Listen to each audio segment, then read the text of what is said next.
Hello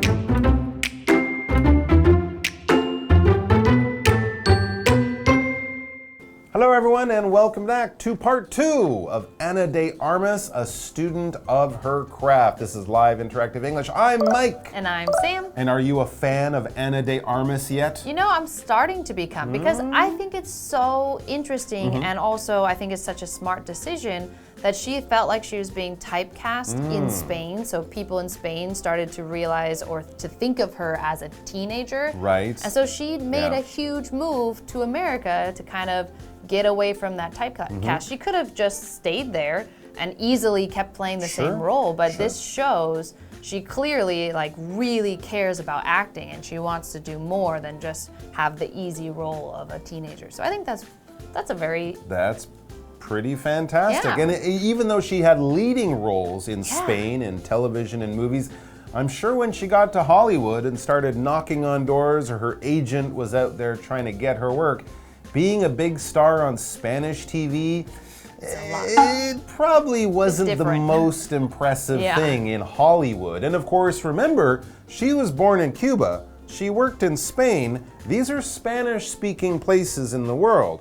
In Hollywood, they don't make a lot of Spanish-speaking movies, so she also had some serious issues with language to deal with before she started to become a big star. So we're going to find out about all of that and more in part 2 of our article, Ana de Armas, a student of her craft.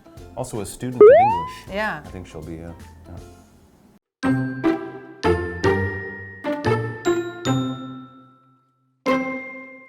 De Armas arrived in Hollywood when she was 26. She knew very little English, and she often auditioned for roles without understanding the words she was saying. To remedy this problem, De Armas attended English school, and after just 4 months of full-time classes, she became fluent enough to land English-speaking roles. So far, De Armas's Hollywood career has been extremely successful.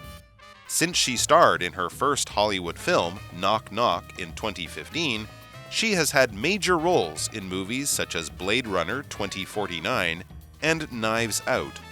For the latter film, De Armas earned a Golden Globe nomination in 2020.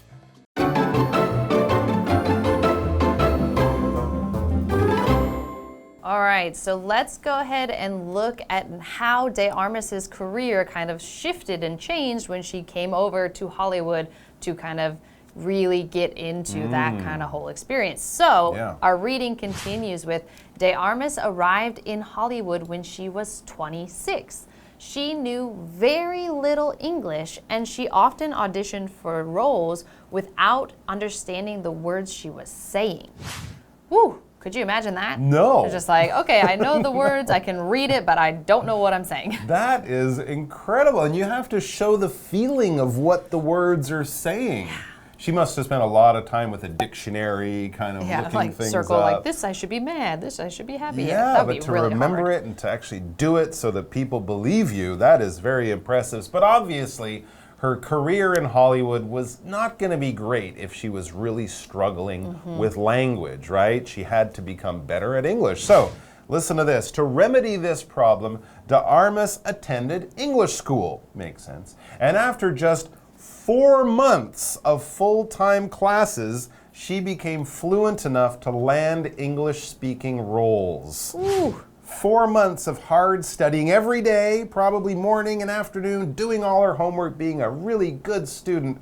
She was able to remedy or fix the problem of being a Spanish speaker, and she became fluent in English. So there you go. If you work hard, and also you can get $1 million job in a Hollywood movie, that might be enough to get your English to really improve quickly. Yeah, the nice thing, she also had a little bit of the added help of being immersed in the area. Yeah, so everywhere that she went was going to be, people were speaking English. True, but I mean, you could probably speak Spanish in Los Angeles, true, California, Hollywood, yeah, that's and probably not true. have too much trouble. But you're right, but to do her job, she had to do English, so she got good at English. Yes, and so she remedied the problem. So remedy is a verb that means to fix or to find the solution or to make something better. Sometimes we use this word when we're talking about like health or you have some kind of sickness, and so you remedy that with like a cold medicine or a hot drink, something like that. But in this case, she was remedying the problem of that she didn't speak English, so she needed to find a solution to that problem. Right. And we have our example sentence, we are doing all that we can to remedy the situation. So something has gone wrong and we're trying to figure out how to fix it. Right. We could also, of course, use remedy as a noun. So this medicine, my doctor said, this medicine will be the remedy for my health problem, for my sickness. So there you go. It's fixing something, or it is the thing that fixes it. All right, and her problem was that, of course, she couldn't speak English that well, but after 4 months of hard work, she was fluent in English. Now, fluent is a word that different people might kind of define it slightly differently, but basically, if you're fluent, we're talking about a high level in a certain language. Basically, you speak a foreign language well enough to get along in almost any normal sort of situation. If you were fluent and you're talking to a doctor or a lawyer about something kind of complicated using special English words, maybe you're not quite that fluent. But if you can go to a city in America or Canada, an English-speaking place, talk to people, take a taxi, order your food, have a conversation, all that kind of stuff, just like a local person, well done. You are fluent in that language. For example, Manny, you know my friend Manny? He's fluent in French. Oh, wow. Yeah, it's more than just like, ooh, oh la la, and bonjour, and croissant. No, he can speak really, really well. He's almost that's fluent. awesome. Yeah. Well, then if we continue with our reading, now that she is fluent in English, let's see how this helps her in her career. So we have, so far, de Armas's Hollywood career has been extremely successful. Since she starred in her first Hollywood film, Knock Knock, in 2015, she has had major roles in movies such as Blade Runner 2049 and Knives Out. For the latter film, de Armas earned a Golden Globe nomination in 2020.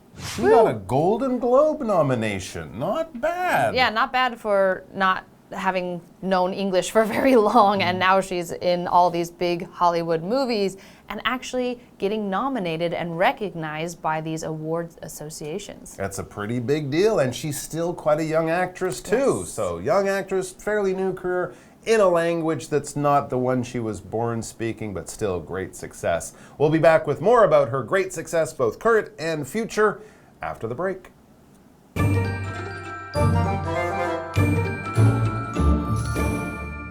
Hello， 大家好，我是 Hanny。Ana de Armas 在经纪人的鼓励之下，决定搬到好莱坞发展。那她26岁刚到好莱坞的时候，不太会说英语。为了解决这个问题，她去上了英语学校。那经过4个月这种全日制课程、全天课程，她的英语变得够流利，能够获得说英语的角色了。那她在2015年演出第一部好莱坞电影，后来又陆陆续续在几部电影当中饰演重要角色，甚至有在2020年获得金球奖提名哦。文中用 nomination 就是指提名的意思，它的动词就是 nominate， 表示提名或是任命。那么课文单字 remedy， 它当动词可以表达补救、纠正，那么也可以当名词来表达疗法。再来看 fluent 表示流利的、流畅的。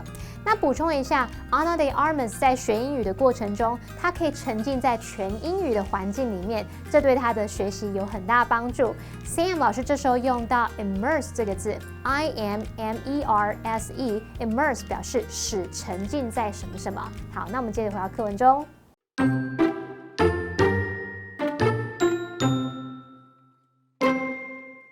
However, things could easily have played out differently. When she was first offered the part of a housekeeper in the film, de Armas turned it down out of fear that it would not represent her culture well. Nevertheless, the film helped shine a spotlight on de Armas's talent. She went on to star in 4 movies in 2020 and had a scene-stealing performance in the latest James Bond film.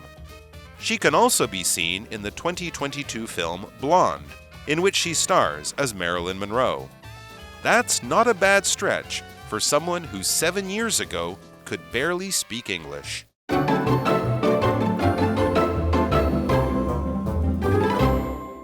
All right, welcome back. So we've been talking about Ana de Armas, and so we're going to continue now with our reading and see again, now that she has starred in all of these big Hollywood films, well, what's next? Or what's the rest of her story that we're going to look at? So, what other movies can we see her in? I know, and so we have the next part that goes, however, things could easily have played out differently. When she was first offered the part of a housekeeper in the film, de Armas turned it down out of fear that it would not represent her culture well. So, okay, this is talking about the film Knives Out, for which she received the Golden Globe nomination. Okay. And so she originally turned that down because she didn't want to come across as just, again, maybe get typecast or something like that. I see, the Spanish maid, right? Because in America, there are a lot of people coming from Spanish-speaking countries, especially South America, who might work as maids or certain jobs. And she's like, I don't want to be the Spanish maid in every film for the rest of my life. So she was kind of a little worried about that. But as we read the article, it says, nevertheless, the film helped shine a spotlight onto Armas's talent. So yeah, she played a kind of normal character you might see a Spanish actress in, but the way she played it and the life she brought to it made her really stand out, and as it said, shined a spotlight, brought good attention to her natural skill. All right, when we have this word represent, when you represent something, basically you're acting for that person, you're taking the place of that person, or it could even be an object taking the place of a bigger thing, all right? If you go somewhere and you're the only member of your family who might be at a wedding or a funeral or something, you're like, well, my parents are away, they're in another country, I'm here to represent my family. Someone, a company or a country might send a person to another country or company for a meeting or to sign some documents. They are representing their country or their company or their country. And things, well, flags represent countries too. If you see a white flag with a big red circle in the middle, you think Japan. That flag represents Japan. It's not the whole country, of course, and all the people, but the idea makes that very strong connection in your mind. For example, we could say, what can we say? We could say, Emma felt that the tourism video represented her hometown accurately. Okay. So she watched the video and she thought, yeah. That's my hometown. Right. They did a good job, well represented. They didn't show things from her hometown that no one goes to or no one remembers. They showed things that were a very true showing or representation, to use the noun, of her town. Yes, and so then we also had this word nevertheless, and I always thought this was such a great word, nevertheless. So it's an adverb, it's actually a conjunctive adverb. It works similarly as like therefore or however, this type of word, that's how we use it grammatically, but it means in spite of something or actually it's very similar to however. So another synonym to that. So even though this is happening, nevertheless, this still is going to happen. And you might think these twos are opposite or they might cancel each other out, but they both are true or do happen at the same time. Yes, and so if we look at our example sentence, we have the movie wasn't very original, but I enjoyed it nevertheless. So even though the movie wasn't original, I still liked it. So in spite of the fact it wasn't that original, I still liked it. Because you might think, oh, it wasn't original, it was boring, I hated every minute of it. No, I actually enjoyed it. So these two things are opposite, but they're both true and kind of interesting and surprising. That brings your attention to that. And then if we continue with our reading, we have she went on to star in 4 movies in 2020 and had a scene-stealing performance in the latest James Bond film. She can also be seen in the 2022 film Blonde, in which she stars as Marilyn Monroe. Coming out this year. Yeah, so pretty soon. That's not a bad stretch for someone who 7 years ago could barely speak English. Also not a bad stretch for someone anybody. who's making movies during COVID. How did she make all these movies during COVID? Yeah, 4 movies in 2020. Fantastic, absolutely. And of course, barely is like just a little bit or hardly any at all. There is some there. This thing is there, but there's so little of it that it's kind of surprising or interesting or worrying. If you say, oh my God, I'm stuck far from home and I barely have any money. I don't have enough money for a taxi home. I might not even have enough money for a bus home, and it's a long way to go. or you look really hungry. What's wrong? Oh, I've been so busy. I barely ate anything today. All I had was half a banana when I woke up this morning. So just a very small amount of something. For example, we can say Dave can barely walk because he hurt his ankle. So if you're going for a walk with Dave, that's fine, but it might take you 20 minutes to walk a very short distance. Limp along a little bit. He can walk, but not well and very slowly. All right, let's go on to our what do you think question. Yes, so our what do you think question is, what kind of person does Ana de Armas seem like to you? How would you describe her? Interesting. She seems very talented to me, very hardworking to me. For example, for the James Bond movie, she learned how to do like breakdance kung fu. Wow. While wearing a beautiful, fabulous evening gown. Wow. It was quite impressive. There's a scene where she's beating up like 6 guys at the same time, shooting and chopping and kicking. And they film her from high up above, looking down, and she's spinning around like a b-boy, like a b-girl, a breakdancer on the floor while doing, kung fu.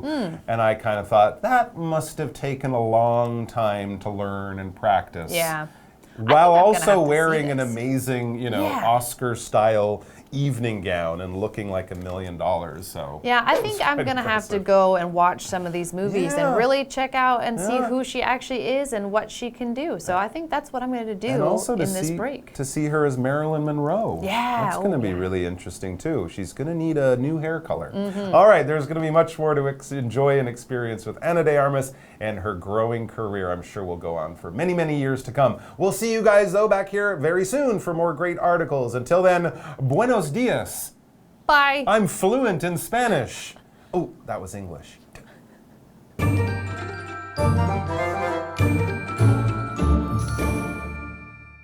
Ana de Armas 第一次受邀饰演《峰回路转》这部片里面的女管家的时候，她拒绝了，因为担心这个角色没办法很好的代表她的文化。那尽管如此，这部电影还是让人注意到她的才华。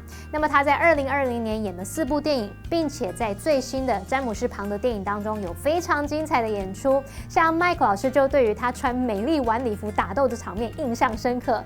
老师用到 fabulous 来描述那个礼服 ，Fabulous，fabulous 是形容漂亮的、极好的，也可以形容是令人印象深刻的。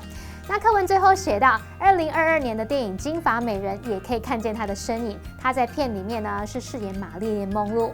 这对7年前几乎不会说英语的人来说，这段期间的成绩表现不俗，应该说表现得超厉害的。那我们来看单字 represent。Represent 是动词，表示代表、表现、展现、描述的意思。那它的名词呢，是在后面加上 ation 变成 representation， 表示表现、描绘或是代表。再来看 nevertheless 这个副词，表示然而、不过或是尽管如此。它跟 however 可以是同义字。那我们学一下 synonym，synonym， synonym 就是同义字。Sam 老师刚刚则提到说，conjunctive adverb 就是连接副词，也就是具有连接功能的副词，像是 however、nevertheless、therefore 等等，它们都是属于连接副词哦。好，下一个单字 barely。Barely 是副词，表示几乎没有或是勉强、仅仅。那这边有3个重点，我们进入文法时间。好，我们来看第一个重点是 go on， 表示继续、接着做。那么后面接 to 加原形动词的话呢，是指做完某事后继续接着去做另一件事。例如 ，She introduced herself and went on to show us around the office。她先自我介绍，接着带我们四处参观办公室。那另外，如果是在 go on 后面接动词 ing， 则是表达继续做已经在进行的事哦。例如 ，He glanced at his watch and went on talking。他看了一下手表，又继续讲话了。好，下一个重点是复合形容词 scene stealing， 字面意思是抢尽风头的，用来形容非常精彩或是受欢迎的。那它是源自于 steal the show 或者是 steal the scene 的说法。例如 Colin gave a scene stealing performance in the movie。Colin 在那部电影里面有非常精彩的演出 ，He totally stole the show， 他完全抢尽风头。好，再来看第三个重点是介系词加受格关系代名词的用法。受格关系代名词有像是 whom、which 或是 that， 它们引导的关系子句当中有介系词，而且关系代名词是这个介系词的受词的话，你就可以把介系词移到 which 或是 whom 的前面。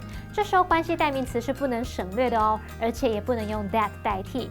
我们用句型结构来看，原本是先行词加上 which、whom 或 that， 加主词加动词点点点，再加介系词。然后呢，把介系词移到前面之后呢，你会写作先行词加上介系词加上 which 或是 whom 加主词加动词加点点点。好，举例来说 ，the city which Sally lives in， 或是 that Sally lives in， 或者是也可以省略 the city Sally lives in is famous for its beautiful beaches。Sally 住的城市以美丽的海滩闻名。好，那这时候我们看到这个 which Sally lives in 或是 that Sally lives in， 就是受格关系代名词 which 或 that 引导的关系子句。那 which 或 that 也可以省略。如果你要把介系词 in 移到关系代名词前面，那就要写作 the city in which Sally lives is famous for its beautiful beaches。那句子里面的 which 不可以省略，而且不能用 that 代替哦。好，那么以上是今天的讲解，同学别走开，马上回来哦。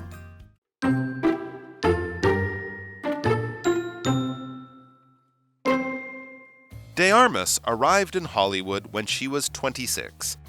She knew very little English, and she often auditioned for roles without understanding the words she was saying. To remedy this problem, De Armas attended English school, and after just 4 months of full-time classes, she became fluent enough to land English-speaking roles. So far, De Armas's Hollywood career has been extremely successful. Since she starred in her first Hollywood film, Knock Knock, in 2015, she has had major roles in movies such as Blade Runner 2049 and Knives Out. For the latter film, De Armas earned a Golden Globe nomination in 2020. However, things could easily have played out differently. When she was first offered the part of a housekeeper in the film, De Armas turned it down out of fear that it would not represent her culture well. Nevertheless, the film helped shine a spotlight on De Armas's talent. She went on to star in 4 movies in 2020 and had a scene-stealing performance in the latest James Bond film. She can also be seen in the 2022 film Blonde, in which she stars as Marilyn Monroe. That's not a bad stretch for someone who 7 years ago could barely speak English.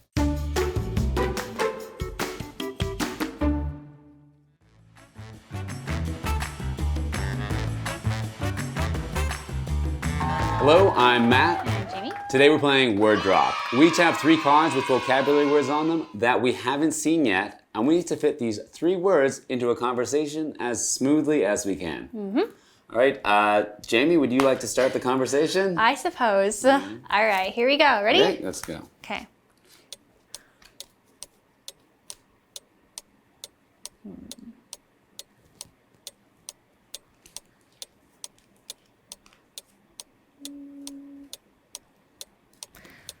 Okay, so every year there is what's known as cold and flu season, right? Where people get sick a lot more often than perhaps other times of the year. And I would say that when people get sick, oftentimes they don't feel very well, right? So they often want to remedy their illness. Okay, that's good, yeah. One of the ways I try to avoid being sick is by doing a lot of sports. I was playing sports with my friends the other day, and we were playing basketball. And my team was losing, but we started to do better and better throughout the game. And then even though we had been down by so many points, we won nevertheless. Congratulations. I think sports are super interesting, especially when it comes to sports on an international level, like the Olympics or other FIFA or things like that, where many different teams from many different countries, they play and they represent their country. Wow, yeah, that's wonderful too. Representing countries, a great thing. Sometimes if you're working as an actor, you need to represent a brand. One of the things that if you ever want to get acting work to do anything like a commercial or TV show, as an actor, you need to go and have an audition. That's true. You do have to have an audition. And I think when you audition, you're showing the casting director and the, regular director that you are fit for the role. And sometimes, though, if they have a very specific role in mind, they don't get the right amount of people. So sometimes they can only just barely get enough actors. Oh, yeah. Well, that's true. So sometimes it can be difficult to get an acting role, especially while living here. Sometimes there's acting roles where they need the actor to speak another language like Chinese, and I can't get those roles because my Chinese isn't fluent. Oh, well, I'm sure your Chinese is all right. Improving.